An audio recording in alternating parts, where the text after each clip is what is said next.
النهارده هجرب معاكم الترند اللي طلع بقاله فتره، وربنا ما يقطع لي عاده واجربه معاكم دايما في الاخر.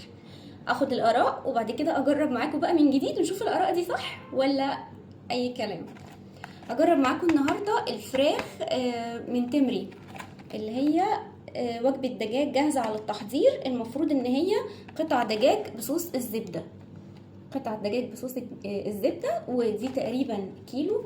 العلبة شكلها حلو بصراحة. المفروض انها جاهزة على السوا على طول. تعالوا اوريها لكم من جوه شكلها عامل ازاي. يعني هي الباكج من بره شكله حلو، تعالوا نشوف من جوه عاملة ازاي. هي شكلها عامل كده، متبلة ومجمدة وشكلها متبلة كويس. المفروض انها بتتسوى كده بس انا جبت معاها الحقيقة اي كريمة عشان اخليها اكتر غناوة يعني. فانا هروح اعملها واجيبها نجربها سوا واقول لكم رايي فيها بصراحه ايه. اروح احط بقى سمنه او حاجه في الطاسه واحط فيها العلبه دي كلها، واحط عليها كريمه طهي، واجي ندوق سوا بقى الطعم عامل ازاي. هشوفكم كمان شويه. عايزه اوريكم شكلها وهي على النار. شكلها حلو ولونها حلو قوي وريحتها كمان حلوه جدا. انا هضيف عليها كريمه.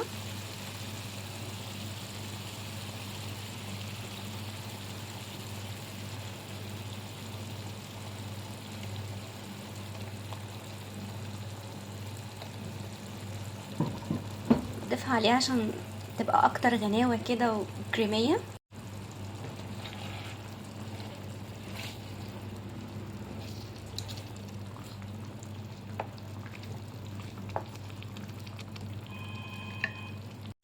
هي كده قربت تستوي. انا عايزه اقول لكم هي شكلها في الحقيقه ولونها احلى كمان من الصوره بكتير. خلاص انا قربت هغرفها واجربها معاكم. وكده يا جماعه بعد ما خلصت وغرفتها، بصوا شكلها حلو ازاي. باين عندكم ولا لا؟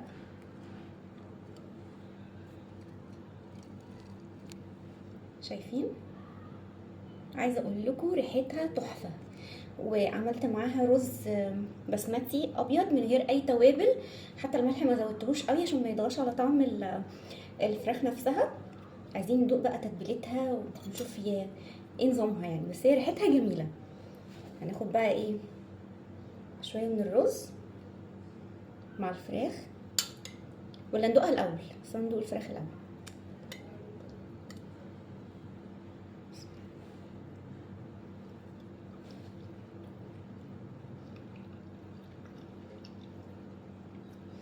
طعمها حلو جدا يا جماعه.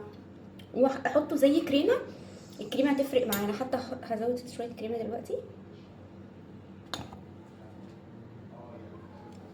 حطيت عليها كريمه تاني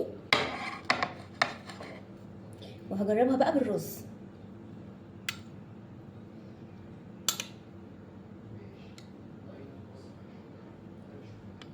معلش لسه سخنه.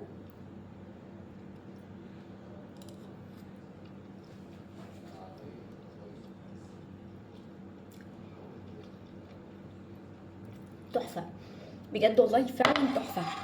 حلوه قوي، حلوه قوي. تمري دي بجد لذيذه، وفيها التوابل بتاعتها يعني داخله لحد الفراخ من جوه. فيها تاتش سنه كده سبايسي بسيط قوي، مديها طعمها اكتر. بجد حلوه جدا، متاخدش وقت خالص. يعني هي نص ساعه كان الرز والفراخ وكله مستويين. انصحكم بيها، انصحكم بيها جدا. من تمري لا بجد لذيذه وبتتعمل زي احسن المطاعم اللي بتعملها. وبما ان الموضوع نجح، هعمل لكم جزء تاني اجرب لكم فيه منتج تاني من منتجات تمري ان شاء الله. بس كده، يلا باي باي. هروح انا اتغدى بقى. سلام.